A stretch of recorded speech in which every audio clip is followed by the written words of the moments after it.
What are we doing here? What's the conversation point? I think the conversation point's the foam unit. Yeah. Right? Yep. We're videoing now. So. Yeah. Okay, so conversation foam unit, intermittent foam. You fire it up and it runs for like 5 minutes and it stops working. Okay. It's Foam Pro 1601 probably? I believe so. It's a Foam Pro and it's a little one, Type 6 engine. That makes it a 1600 series, so it's more than likely that 1601. I've had a lot of trouble with them. What's the year on this truck? 16. 16. Okay, so it's not that old, but it's kind of in that time frame where we've had some problems. The first thing that jumps into my head is the control module is out.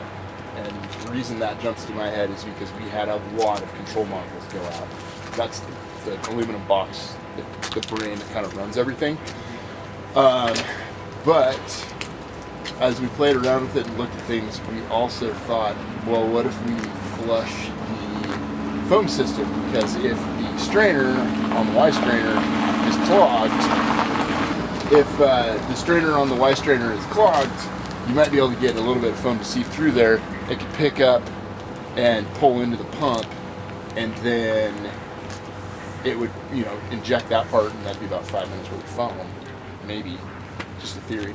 Anyway, we'll try to do a force flush on that system, that foam system.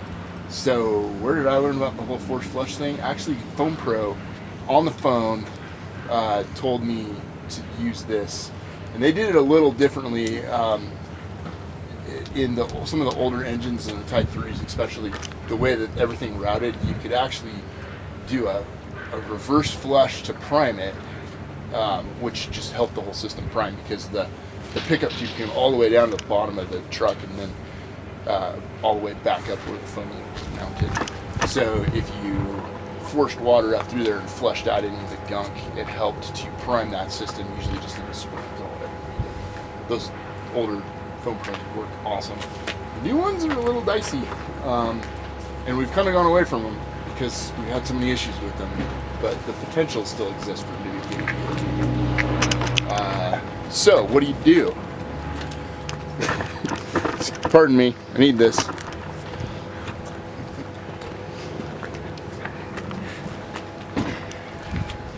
All right, what do?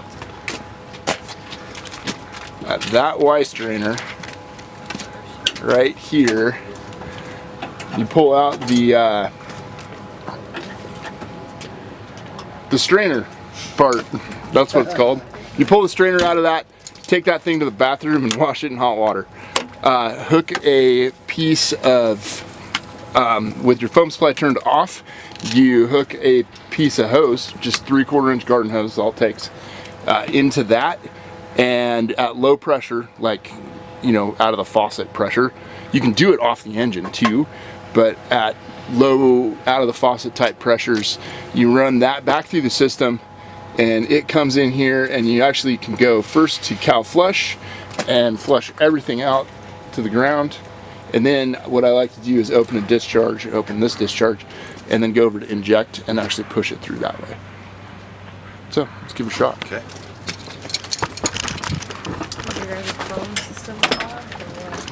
Well, we're hoping that it's clogged, but it could be that it could be a module too. It could be the computer system. If it's clogged, that'd be awesome, because then it would start working again. And it's certainly possible. I've had it happen before. So, okay, if we have a piece of like toy hose, it's even better. Oh no, that's a short piece. That'll work. Will this work? Yeah. You'll want to unhook it from there, because when you screw it into the uh-oh. That's not good. No. The hole's full of mud, so it's not gonna go too far. When you go to hook it in, you have to twist the whole hose down. Oh, gotcha. That's all. Yeah. Here, let's see that. And I actually cleaned that out yesterday. Okay, so that's clean. And there was some kind of, not necessarily hardened foam, but there was some. I usually some stuff in there. expect to see hardened foam on it, and it just happens. We don't work in the greatest environment. That's pretty clean now. There's a few little things in there, but I'd say that's clean now. Pretty clean yesterday, so I would expect as much. Like that. foam Okay, system so with that coffee. should screw right into that Y strainer. Really? Should. Yeah. That's great. I hope. It was the And brain, like, it does you don't not. have to It does scale not. for Okay, it. so that's the newest style and design, and it doesn't screw in there. That's too bad. The old one's actually threaded right in, really smooth. So what we're gonna do is we're still do it. It's just gonna make a mess when we do it. So, okay, helper. Thank you. So we just push the hose in there, wrap your hand around it as best you can. We'll hook up the other side, and yeah, it'll squirt water around. It's just, you get wet when you're a fire engine guy. It's just part of life. Go ahead and slowly turn it on, and at the moment it is on cal flush, so we should start seeing foam and water coming out the bottom. Coming at you.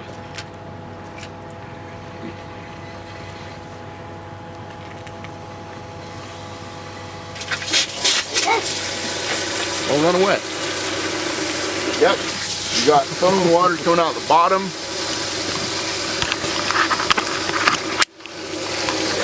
And out in your arm. Okay, so I got clear foam coming out now. Or clear water, sorry. Down there on the bottom. There's very little foam left in that. So go ahead and shut this guy off. All right, and you can go ahead and step away, because next thing is we'll run it through the injection. Okay, stand back. Oh, how much? Oh yeah, you're getting foam in that system. Is that close? Yeah. They're all close. Just like it. Okay, good. Let that just kind of drain out there a little bit. And basically all you're doing is now you go to inject on the three-way there. Okay, so now that you're on, I like how they're labeled. The old ones didn't even used to be labeled. Okay, so we're on inject there. Now we're just gonna reroute that foam. It'll go through the pump, and it'll come right in through here through the injection point. It'll squirt in there, but it's not under high pressure because the foam unit's not on and turning, so it's not pumping it in there. It's just gonna flow it in there, and we should see an increase of volume coming out here. Okay. So Shower, Pete? go for it when you're ready, Pete, Ready. because you're the one who's gonna get wet. I got you.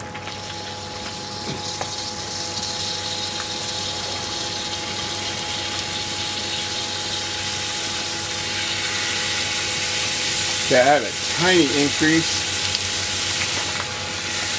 That is not very much though.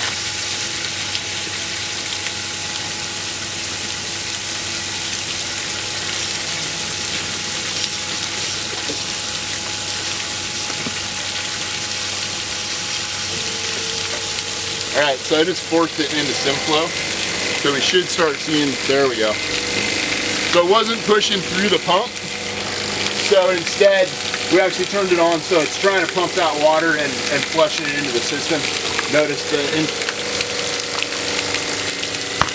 thanks bud. Notice the increased volume. It's actually flowing, and we got quite a bit of foamy gunk out of there at first. And the reality is you can keep going. I think most of what we got is in the just in the pipe now. Yeah, I'd go ahead and shut it off. I think we're good. Pretty short run of hose, so it doesn't need a lot. You'd be happy to know I also got wet.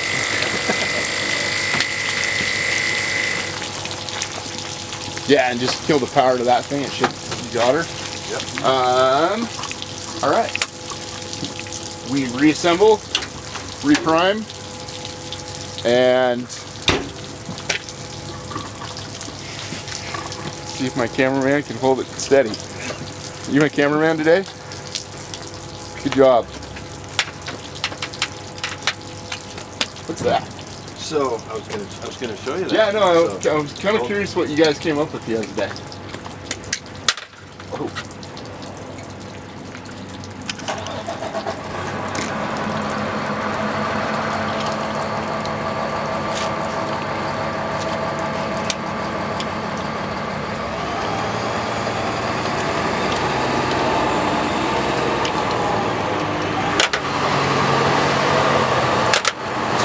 from the Idaho guys showed me this. Here, let me bring that in closer, bud. So with this strainer,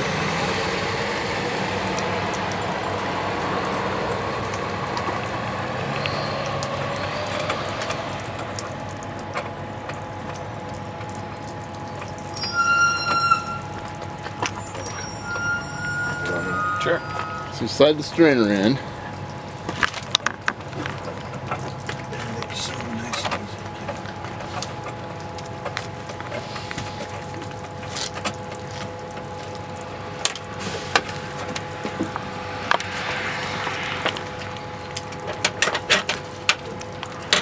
So what we did was we took that nipple off,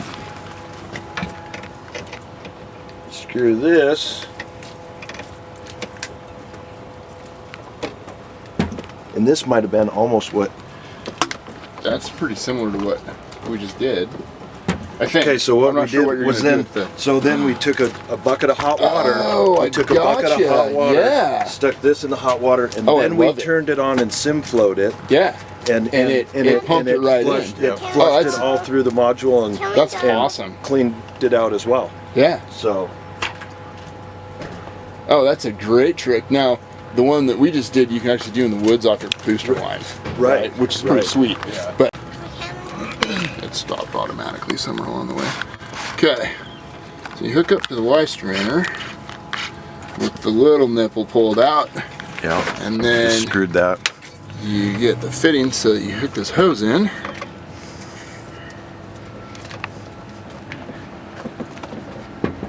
Yeah, and then just ran a bucket of hot water. Bucket of hot water. And then turned it Love on, sim flowed it. Yep. Run some sim flow, pump the water through both directions, both cow flush and inject if you want, and that ought to clean it out nicely. That explains why not as much gunk came out when we did that as I expected. So, yeah, very cool. So, how do we know if our foam unit's working now? Skelly? Open up the line and blow foam. Can you do it without blowing foam and pumping foam into your system? And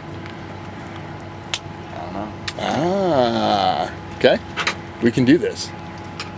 Wait till we're all put back together here.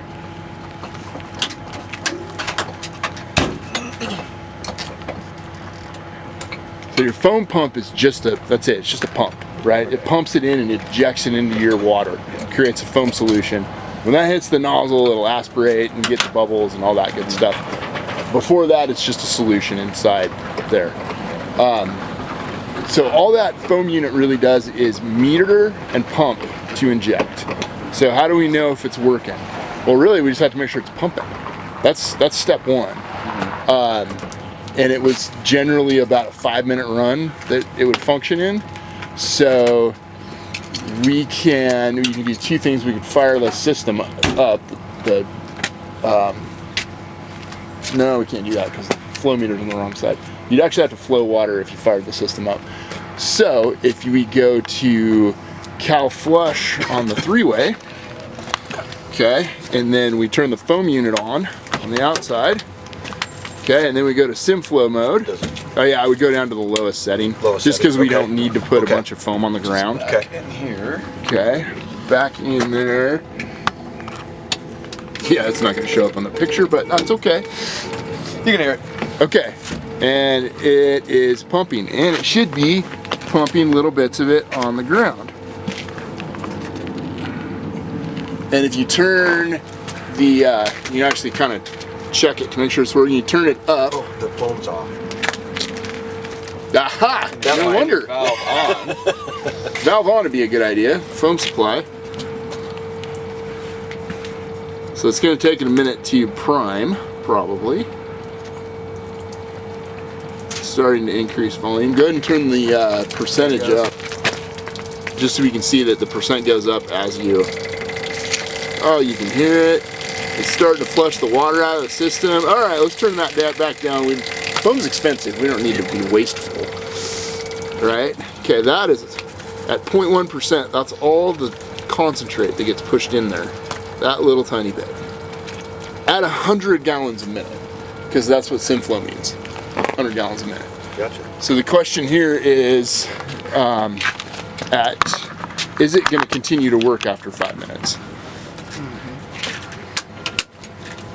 So, I don't know, we could sit there and let it run for 5 minutes and see if it shuts itself off, or you can go fight fire with it to see if it's functional now or not. So, either way would work. It is certainly possible that just a really hefty flush is all it took to fix that. In my 2005 1601 on a Type 3 engine, the thing just totally put out on me, stopped working, but it was the older style of Foam Pros, and that's where I ended up on the phone with Foam Pro trying to figure out how to get it to work, and they're like, oh, just flush it with the hose connected to the system, and we could flush the piss out of it, and the thing worked for another like 8 years before we had to flush it again. Oh, wow. So, yeah.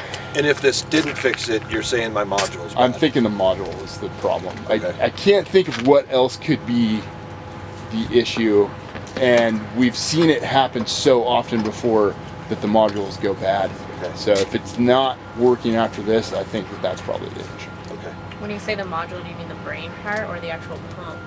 The brain part, Okay. the aluminum box that controls all of the flow. Yeah, we just replaced ours and it was a pain in the ass Yeah. to get to. And This design, it's a little bit newer truck. After we had all those problems with trying to repair them, this is the new design that they came up with from, I don't know if they expect this after we had all our issues, but this is a lot easier to get to. It's not buried down in the box anymore. Pre-2016, I don't know how long but at some point before this truck came along,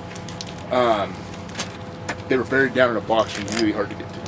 Yeah, and that was part of the problem, is they were overheating and they were getting wet.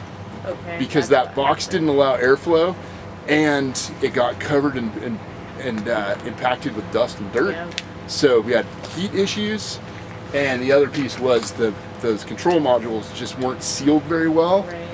and that not sealed let water get in there, and water and electronics don't mix. So are they obviously. sealed any better now, or they're just in a different location? I don't know if they ever fixed the seal problem. I can't say yes or no, but they're in a much better location. Yeah. Yeah. They could still get wet potentially if that seal fails, but at least they're not suffering the same heat issues. Thank you. Heck yeah, anytime. Anytime. So, along those lines, bad idea to turn the camera off. And we promptly had a bunch of really good discussions about some of that foam unit stuff. So, a couple things that came up. Somebody mentioned how, oh yeah, those foam units are really hard to remove and replace, and that brought up location. So one of the failure points with it was the location. Originally, back in the older versions, they were mounted down deep in this box. Didn't get as good at airflow. Okay, now they are, I think you can see that, mounted up in here where there is significantly better airflow. No, that's not actually a Foam Pro, but it doesn't matter. They moved them up top. In the engine we were just looking at, it is mounted up top. So that whole airflow thing really is an issue. Also, when they get up top there, they don't get as wet. So that was an important piece that we didn't talk about before.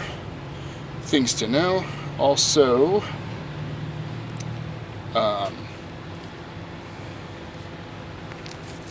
somebody brought up, do you have to change the pressure when you use the foam?